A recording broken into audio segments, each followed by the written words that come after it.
To connect pendrive into your Samsung Galaxy A57, let me show you two ways. The first one, you can just simply try to plug it in into the USB-C port, but as you can see for me, it's not fitting here. I'm unable to do this. There's like some differences in the size. So how we can actually fix this? If you have also that option to get USB-A input, you will have to purchase this adapter from USB-A into the USB-C, and now you can just simply plug it in straight into the port on your phone.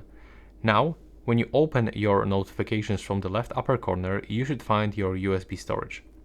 So you can click on it here and be redirected, or if it is not working, you can open Files, and you have to go below for external storage. It should be located over here. And now if I want to, for example, transfer something, like here I can find some photos, I can just select everything and I can select move or copy.